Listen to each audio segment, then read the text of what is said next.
Muy buenos días, hermanos. Quienes han estado participando de los cultos ya hace bastantes semanas, el énfasis es Jesucristo, nuestro modelo digno de imitar.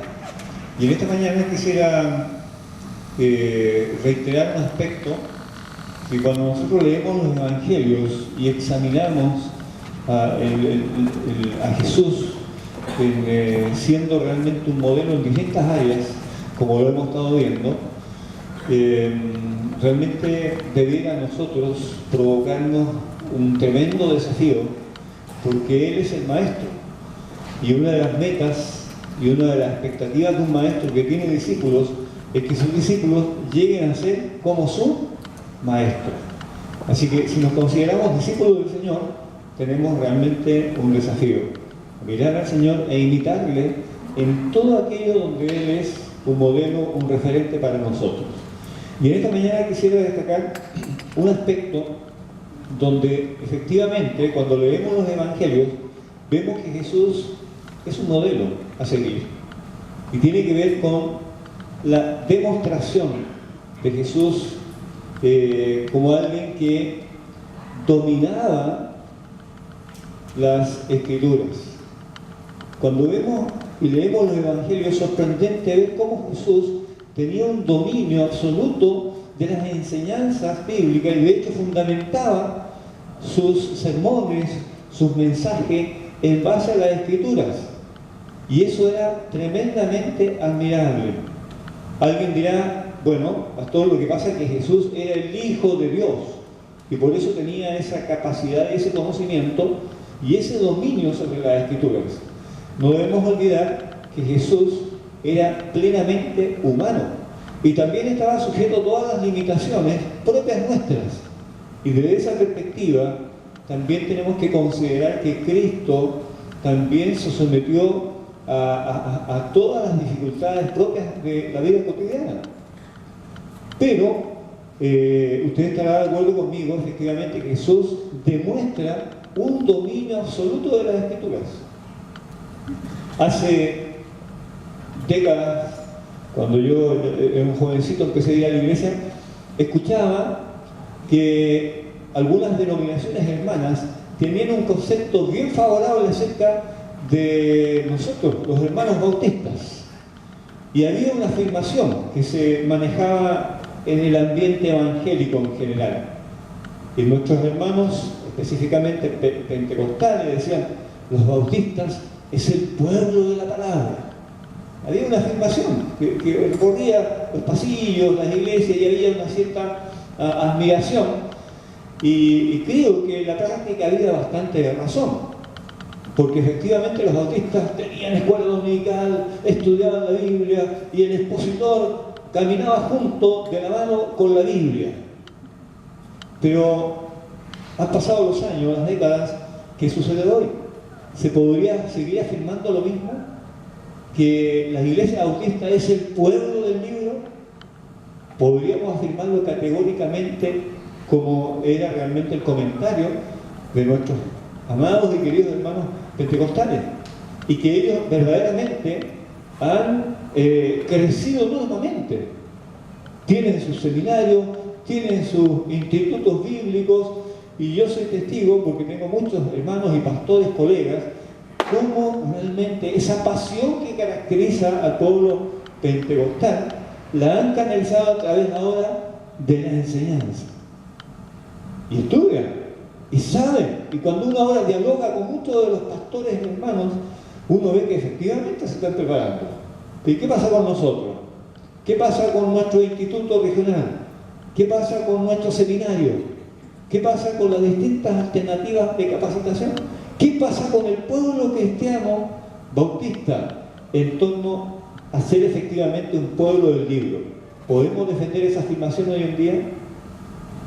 Bueno, tenemos que imitar al modelo.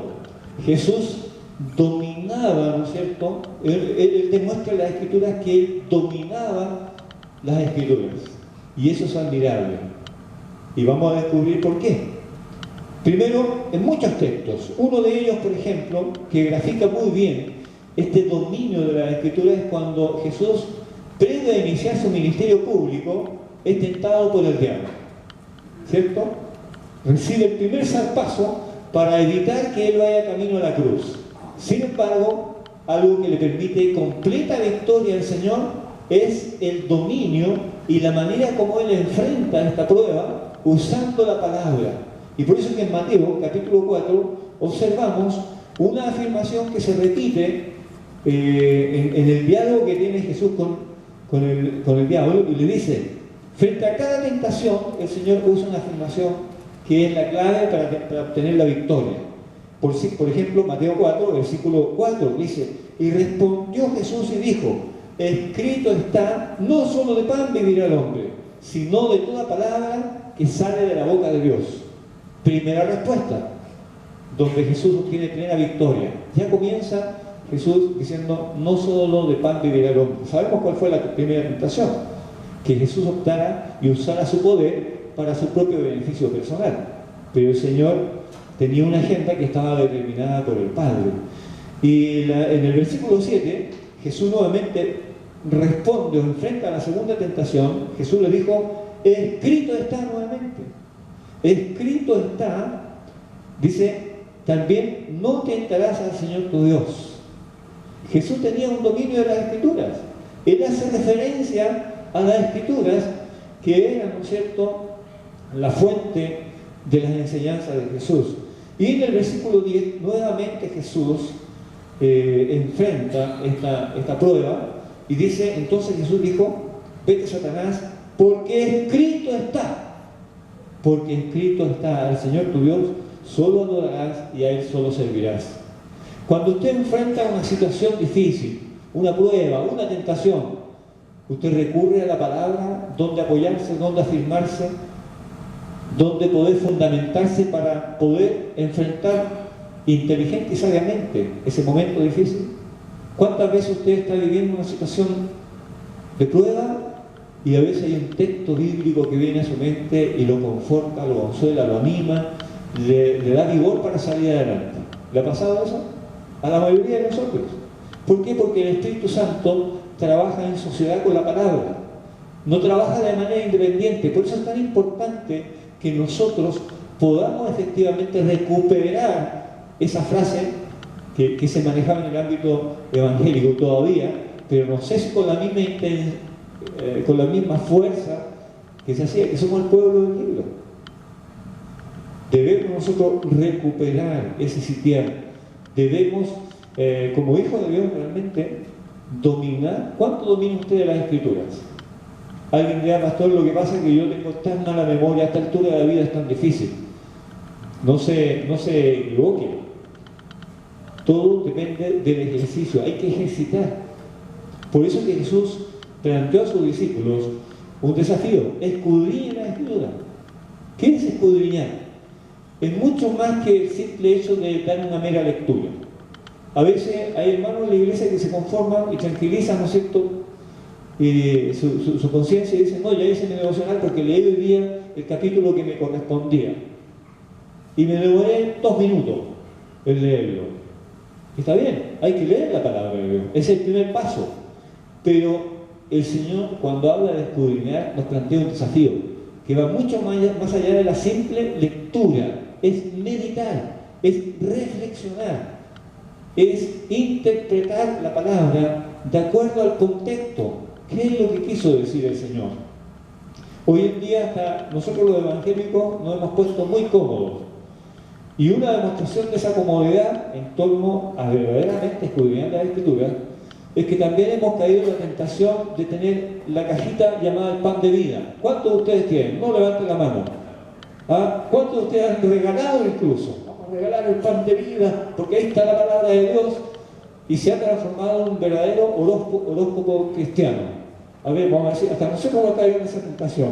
¿Cuántas veces sacamos a ver qué me dice el Señor el día? Y como la mayoría de los textos están seleccionados y siempre hablan de bendiciones, así que decimos, gracias Señor, el Señor me habló hoy día.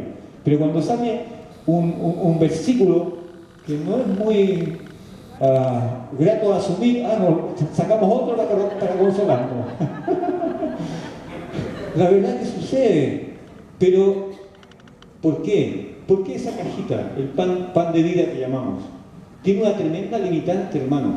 Porque hoy en día, como queremos todo automático, apretar el botón y ya queremos ya, y pensamos que ese texto aislado de su contexto ya es la palabra de Dios. Y no nos damos el tiempo a interpretar y a aplicar una hermenéutica adecuada, y nos quedamos simplemente con lo que en la superficie está. Y muchos de esos pasajes son sacados de su contexto.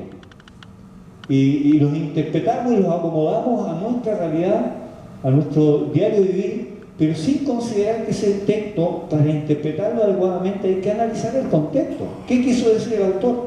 O si no, voy a interpretar cualquier cosa y voy a acomodar el sentido del texto a mi conveniencia.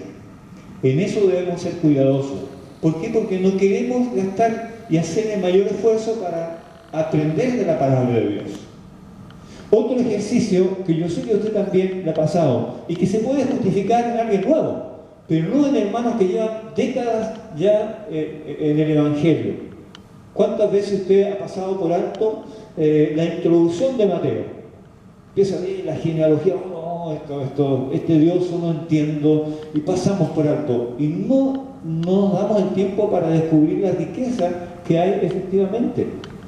En la introducción, por algo el Espíritu Santo dio al escritor Mateo para realmente encabezar ese libro de esa manera, porque la genealogía era muy propia de la cultura judía, y Mateo escribe a un auditorio principalmente judío, y por lo tanto, él comienza argumentando ya de dónde viene Jesús. Jesús no es un aparecido, él tiene una historia, y Mateo justifica efectivamente a través de la genealogía que Jesús viene de la estirpe misma del Padre de la fe, y lo justifica. Y él es entonces el heredero de las promesas, él es el heredero de ser rey y poseedor, ¿cierto?, de la realeza, y él es sacerdote intercesor por siempre. Hermanos, nosotros realmente tenemos que tomar en serio el desafío que el Señor nos plantea, escudriñar la Escritura. Y Jesús en ese sentido es un modelo. Él demostró un dominio absoluto de las Escrituras. Él conocía. E incluso sus mayores críticos reconocían eso. En una oportunidad, los líderes religiosos envían a los alguaciles para que vayan y tomen preso a Jesús, porque ya es el momento ya de frenarlo, porque estaba ganando mucha audiencia, y la envidia de los líderes religiosos ya era insoportable. Y van los alguaciles, cuando ya leí ese pasaje, y van, y ocurre que se detienen frente a la multitud, ven a Jesús ahí hablando con un templante, con una autoridad, con una convicción que ellos no se atreven a tomarlo detenido y se devuelven con las manos vacías. Y cuando regresa ante los líderes religiosos, bueno, ¿dónde está? ¿No lo trajeron? No, pero ¿qué declaración hicieron ellos? Es que habla con una autoridad sorprendente, porque no solamente en el desplante, sino en el contenido, que ellos no podían negar que efectivamente él dominaba las Escrituras, porque los judíos desde su niñez conocían y aprendían las Escrituras, y por lo tanto sabían identificar inmediatamente cuando alguien tenía autoridad en lo que decía. Y Jesús tenía plena autoridad en lo que decía. Y por eso que también las multitudes, en más de alguna oportunidad, dijeron: miren, realmente admiramos a Jesús. Y hacían comparación. Realmente la autoridad de Jesús es tremenda. Jesús tiene autoridad en lo que proclama, en lo que enseña. No es como los fariseos, que dicen y no hacen. Jesús, lo que él predicaba, lo respaldaba con su estilo de vida. Y eso marcaba la diferencia. Hermanos, Jesús, realmente, él sorprendió.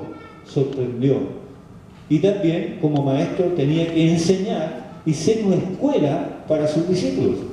Porque cuando el Señor llama a sus discípulos, a los apóstoles, dice el texto bíblico en Mateo y los evangelios, que los escogió, los llamó para que estuvieran con él y para enseñarles, para capacitarlos, para realizar un seminario de 3 años intensivo, porque sobre los discípulos después quedaba la tarea de seguir proclamando el evangelio y hacer cumplir la profecía de que el Evangelio sea proclamado en Jerusalén, en Samaria, Judea y hasta lo último de la tierra. Un desafío que aún no ha concluido y que es tarea nuestra también hoy hacerla cumplir en nuestro tiempo. Así que, hermanos, el Señor fundamentaba sus enseñanzas en la Escritura y Él las conocía, Él las sabía, Él era diestro en ellas. Cuando el Señor resucita y comienza a revelarse a sus discípulos, dice que 2 de ellos iban camino a Maús. ¿Ha leído usted ese texto?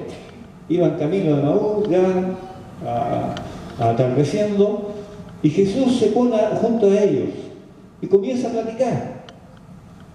Y el Señor se da cuenta y les pregunta, ¿qué hablan? ¿De qué conversan? Bueno, eres tú el único forastero, le dicen estos discípulos. Eres el único forastero que no sabe el gran acontecimiento que ha sucedido.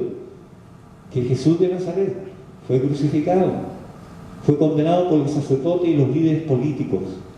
Y ya hace 3 días ya que sucedió este acontecimiento de la crucifixión.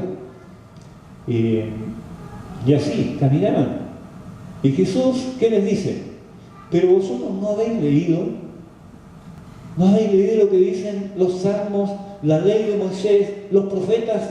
Y comienza el Señor entonces de una manera muy hábil y con una destreza y con un conocimiento profundo de las Escrituras.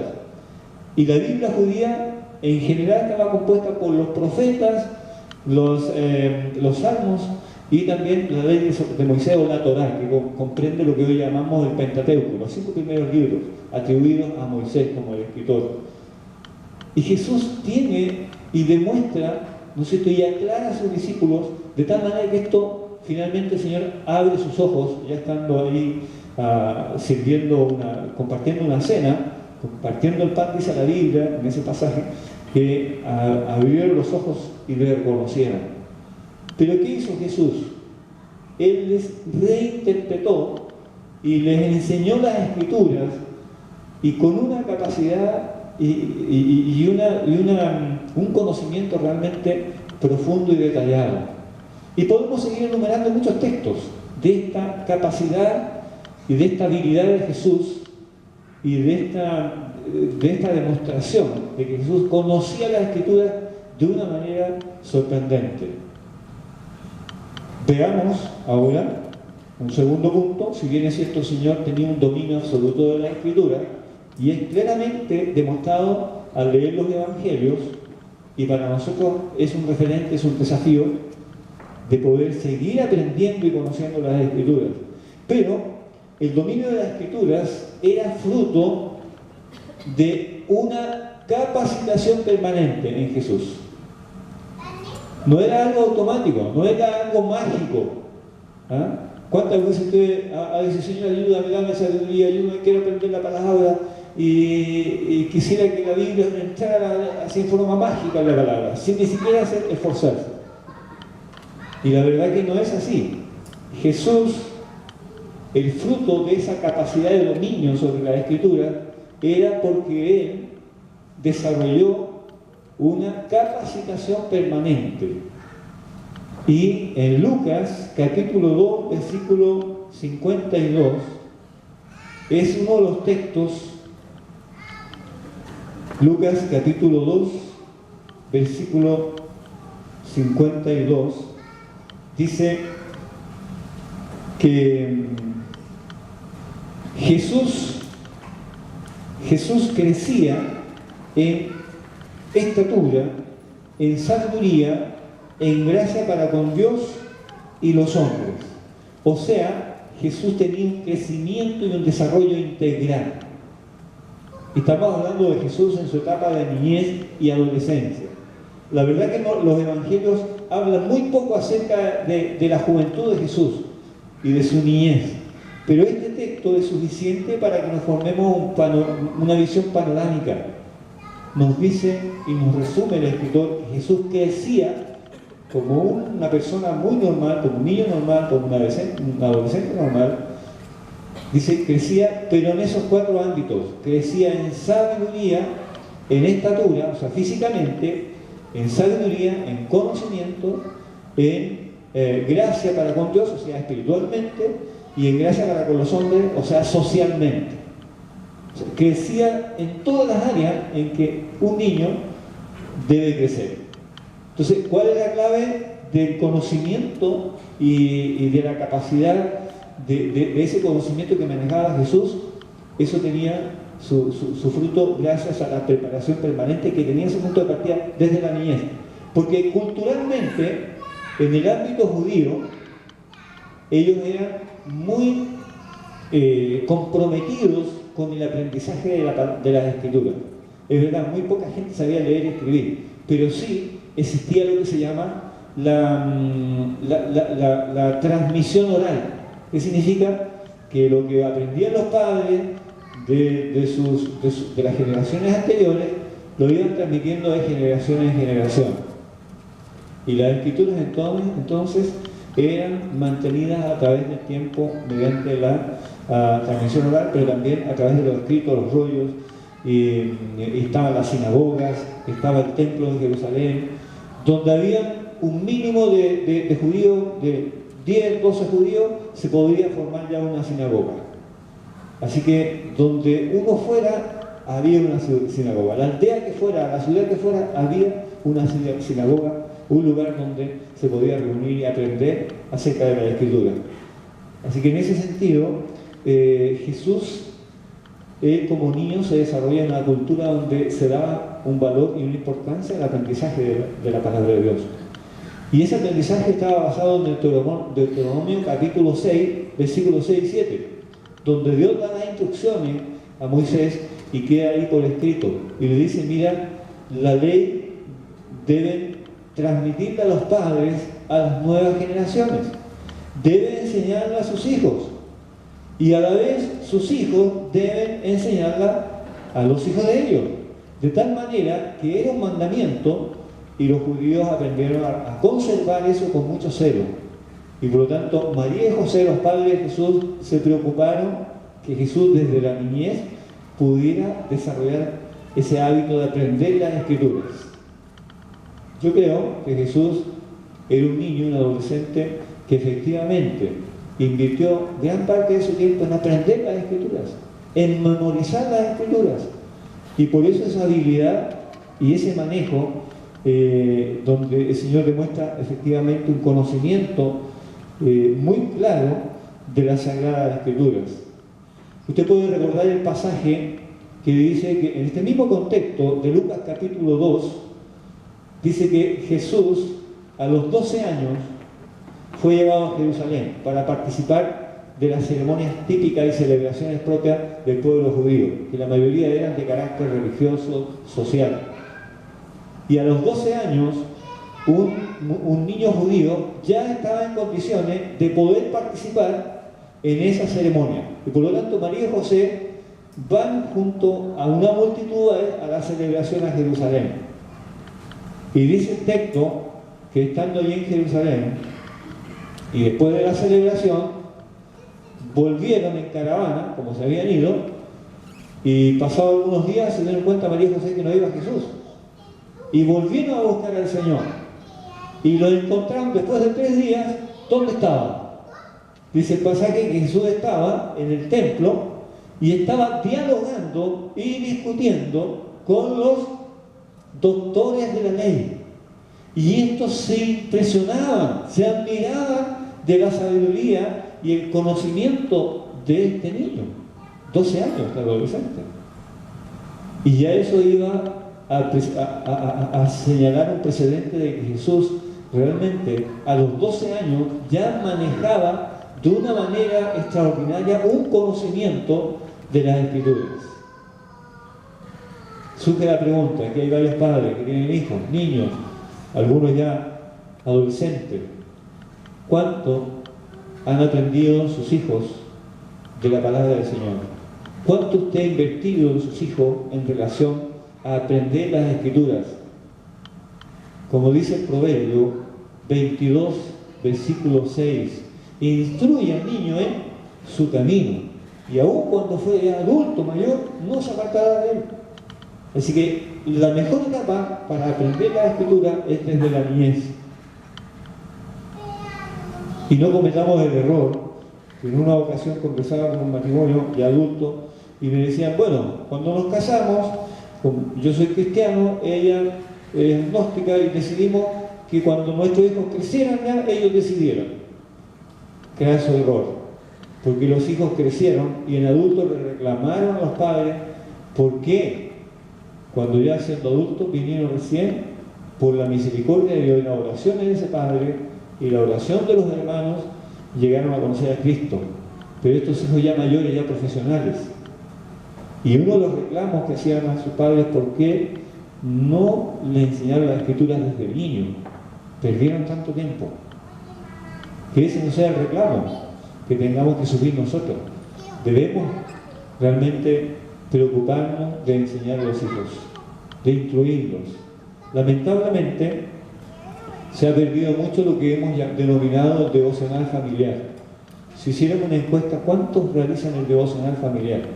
O sea, ¿cuántos dedican un tiempo para que como familia tengan una lectura bíblica, oración y un tiempo de aprendizaje? Es un desafío. Hermanos, tenemos varios ejemplos en la Biblia de cuán importante es la enseñanza desde la niñez. Y usted puede ver en 2 de Timoteo, capítulo 1, versículo 5, donde dice el apóstol Pablo escribiendo al joven pastor Timoteo, le dice, tú que has sido instruido desde la niñez, donde tu abuela y tu madre se preocuparon de enseñarte las escrituras desde niño, y eso ha formado una base sólida en ti, que ha permitido que hoy seas un pastor. Así que un desafío, qué importante. Qué importante el rol que juegan las maestras de la escuela dominical.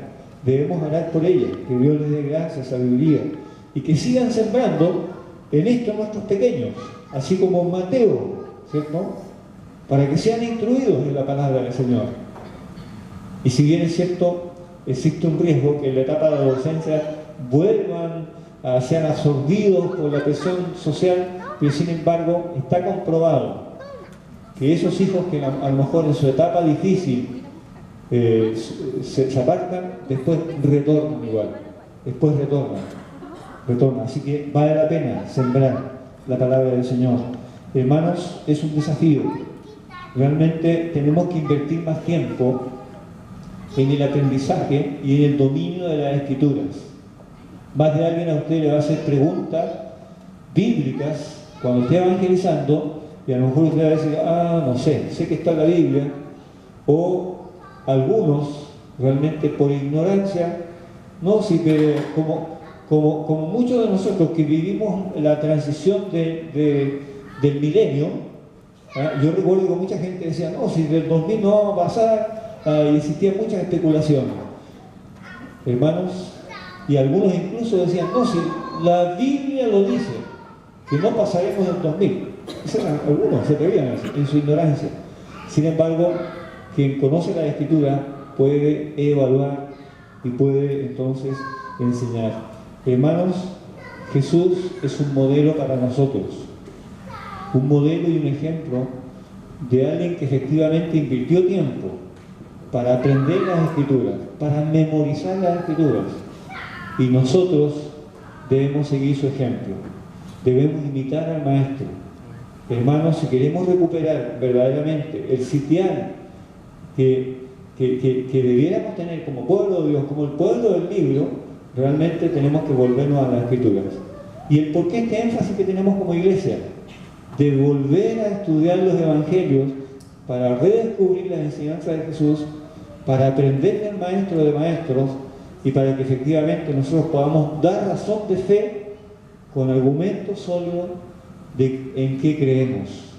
Hermanos, hay alguien que espera y alguien que te va a plantear el desafío y que te va a preguntar en qué creemos.